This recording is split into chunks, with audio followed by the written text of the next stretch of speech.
മഴ തോരും മുമ്പിൽ പുത്തൻ സ്റ്റോറിയിലേക്ക് ഏവർക്കും സ്വാഗതം. ഈ സ്റ്റോറി ഇഷ്ടപ്പെടുവാണെങ്കിൽ ഒന്ന് സബ്സ്ക്രൈബ് ചെയ്യാനേ, അതുപോലെ ലൈക്ക് ചെയ്യാൻ ഹൈപ്പ് ചെയ്യാനും മറക്കല്ലേ. ബാലചന്ദ്രൻ സ്റ്റാലിനെ കണ്ട ശേഷം ആകപ്പാടെ ടെൻഷനിലാണ്. എന്തൊക്കെയോ ചിന്തിച്ച് എപ്പോഴും കുടിയും ബഹളവുമായിട്ട് നിൽക്കുകയാണ് സ്റ്റാൻലി. അതൊക്കെ വീട്ടിലെ ജോലിക്കാർ തമ്മിൽ പറയുന്നുണ്ട്. ആ പാലക്കാരൻ വന്നതിന് ശേഷമാണ് സാറിന് ഇത്രയും മാറ്റം. ഇനി എന്തിനാണോ വന്നതെന്നറിയാൻ വയ്യ. പല രീതിയിലും അറിയാൻ വേണ്ടി ചോദിച്ചു, പക്ഷേ വിട്ടു പറഞ്ഞിട്ടില്ല എന്ന് ജോലിക്കാർ തമ്മിൽ സംസാരിക്കുന്നുണ്ട്. അപ്പോഴാണ് ആൻ്റപ്പാന്നും പറഞ്ഞ് വിളിക്കുന്നത്.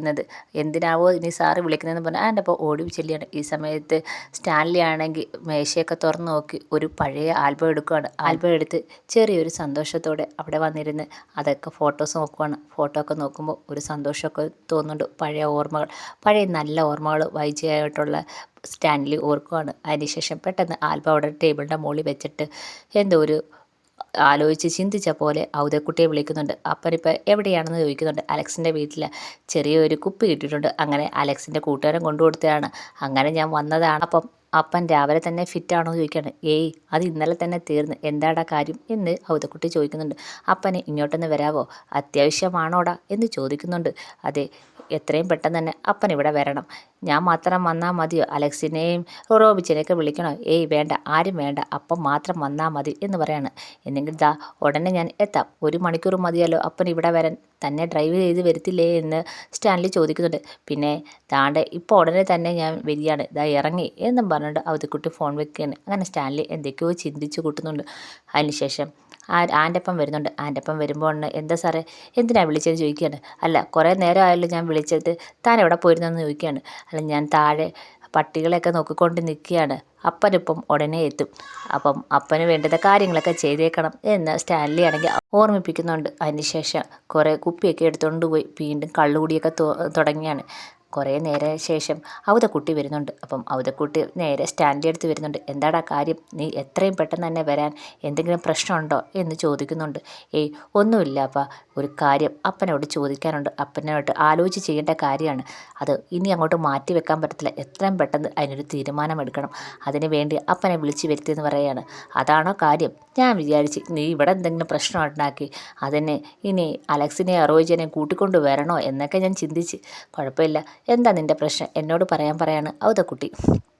അങ്ങനെ സ്റ്റാൻലി ആണെങ്കിൽ ചോദിക്കുന്നുണ്ട്. അപ്പം 2 ദിവസത്തിന് മുമ്പ് ഒരു പാലയിൽ നിന്നൊരു ബിസിനസ്സുകാരൻ അപ്പനെ തിരക്കി പുനലൂർ അഡ്രസ്സും തിരക്കി വന്നായിരുന്നു ചോദിക്കുകയാണ്. ആ വന്നായിരുന്നു, എന്താ അയാളുടെ പേര് ഓർക്കുന്നില്ല, പക്ഷേ അയാൾ വീട്ടിൽ വന്ന് നിൻ്റെ കാര്യമാണ് ചോദിച്ചത്, സ്റ്റാൻലി ജോസഫ് എന്നാൽ നിൻ്റെ കാര്യമാണ് അയാൾക്ക് അറിയേണ്ടത്.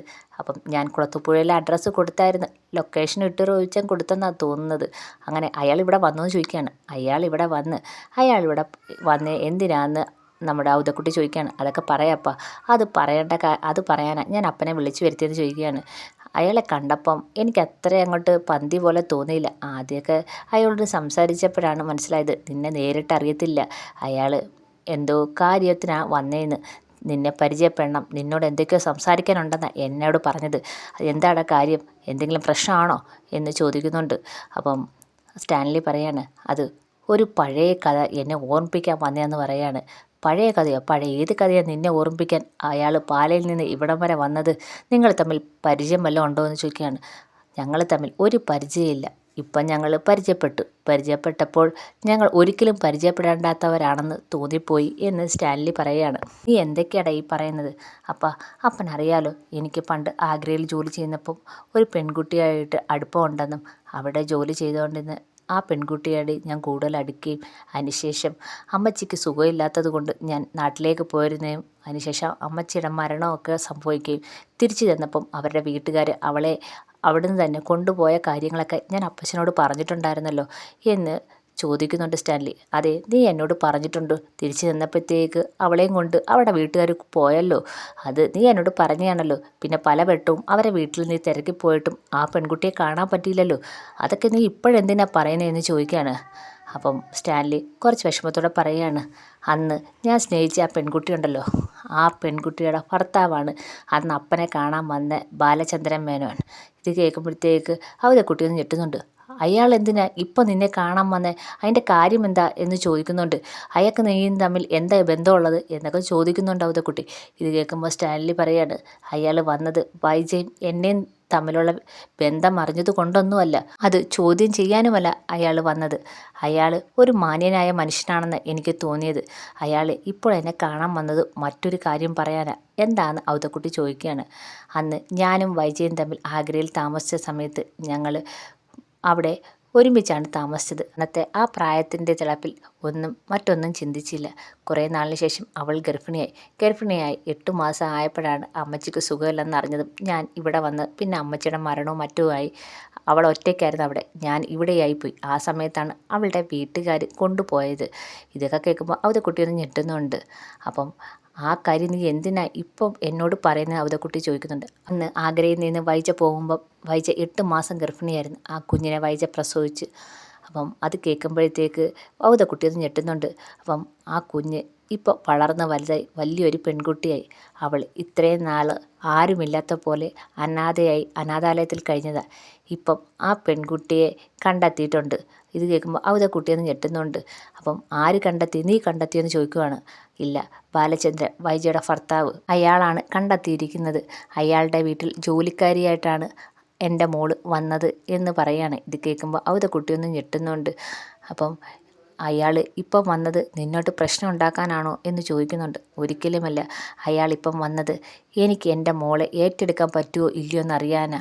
അയാളെ അവൾ സ്വന്തം അച്ഛനായിട്ടാണ് കാണുന്നത്. എനിക്ക് സ്വന്തം മോളെ വേണോ ഇല്ലയോ എന്നറിയാനാ അയാൾ ഇപ്പം എന്നെ അന്വേഷിച്ച് വന്നേ എന്ന് സ്റ്റാൻലി അവതക്കുട്ടിയോട് പറയാണ്. അപ്പം അവതക്കുട്ടി ഇങ്ങനെ ആലോചിച്ചുകൊണ്ടിരിക്കുകയാണ്. അപ്പം ബാലചന്ദ്രൻ വേണ്ടിയാണോ അവിടെ വന്ന് നിൻ്റെ അഡ്രസ്സ് തിരക്കി ഇവിടെ വന്നതെന്ന് അവതക്കുട്ടി ചോദിക്കുന്നുണ്ട്. അപ്പം ഉടനെ സ്റ്റാൻലി പറയാണ്, അപ്പാ ഞാൻ എന്ത് വേണം? അപ്പന എന്താണ് പറയുന്നത്? ഇത്രയും കാലം എൻ്റെ മകൾ അനാഥയെ പോലെ ഒരു അനാഥാലയത്തിലാണ് കഴിഞ്ഞത്. ഇനിയും അവളുടെ സ്വന്തം പപ്പ ജീവിച്ചിരിക്കുമ്പം ആരും ഇല്ലാത്തവളെ പോലെ അവൾ ജീവിക്കണോ? അപ്പം പറയുന്ന എന്ത് തീരുമാനവും ഞാനത് കേൾക്കാം.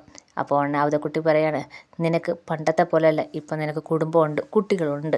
പക്ഷേ അവരെല്ലാം നിന്നെ ഉപേക്ഷിച്ച് പോയി, അത് സത്യമാണ്. പക്ഷേ അവരുടെയൊക്കെ കാര്യങ്ങൾ നീ ആലോചിക്കണ്ടായോ എന്ന് അവതക്കുട്ടി പറയുന്നുണ്ട്. ഉടനെ സ്റ്റാൻലി പറയുന്നുണ്ട്, അതൊക്കെ ശരി തന്നെ. പക്ഷേ ആർക്കും എന്നെ വേണ്ടാലോ. പിന്നെ ഞാൻ എന്തിനാ അവരുടെ കാര്യം ആലോചിക്കുന്നത്? ഇത്രയും നാൾ അനാഥയായി കഴിഞ്ഞ് എൻ്റെ മോളെ സ്വീകരിക്കുന്നതിൽ ഞാൻ എന്ത് തെറ്റാ ചെയ്യുന്നത് എന്ന് സ്റ്റാൻലി ചോദിക്കുന്നുണ്ട്. അതിൽ തെറ്റൊന്നുമില്ല. പക്ഷേ നീ വിവാഹത്തിന് മുമ്പ് മറ്റൊരു സ്ത്രീയിൽ നിനക്കൊരു കുട്ടിയുണ്ടെന്നുള്ള കാര്യം അത് വളരെ അപമാനമായ കാര്യമാണ്. അതെല്ലാവരും അറിയും. നിൻ്റെ ഇപ്പോൾ ഉള്ള ഇമേജ് എല്ലാം പോയി കിട്ടും. അപ്പം സ്റ്റാൻലി പറയുന്നുണ്ട്, ഞാൻ അതൊന്നും ചിന്തിക്കുന്നില്ല അപ്പാ. എൻ്റെ മോളുടെ കാര്യം അത് മാത്രമേ ഞാൻ ചിന്തിക്കുന്നുള്ളൂ എന്ന് സ്റ്റാൻലി പറയുന്നുണ്ട്. ഇത് കേൾക്കുമ്പോൾ അവതക്കുട്ടി പറയാണ്, എനിക്കൊരു കുഴപ്പമില്ല. എനിക്ക് നിൻ്റെ മകളെ കൂടെ താമസിപ്പിക്കണമെന്ന് ആഗ്രഹമുണ്ടെങ്കിൽ നീ അങ്ങനെ തന്നെ ചെയ്യണം. നിൻ്റെ കൂടെ ഈ അപ്പനുണ്ട്. എന്തിനായാലും നിൻ്റെ കൂടെ തന്നെ ഈ അപ്പനുണ്ടെന്ന് പറയണം. ഇത് കേൾക്കുമ്പോൾ സ്റ്റാൻലിക്ക് ഭയങ്കര സന്തോഷമാകുന്നുണ്ട്. അപ്പൻ എൻ്റെ കൂടെ ഉണ്ടെങ്കിൽ പിന്നെ എനിക്കൊരു പ്രശ്നമില്ല. ഉടനെ തന്നെ ബാലചന്ദ്രനെ കാണാൻ പോകണം. എൻ്റെ മകളെ കൂട്ടിക്കൊണ്ട് വരണമെന്ന് സ്റ്റാൻലി ഭയങ്കര സന്തോഷത്തോടെ അവതക്കുട്ടിയുടെ അടുത്ത് പറയുന്നുണ്ട്.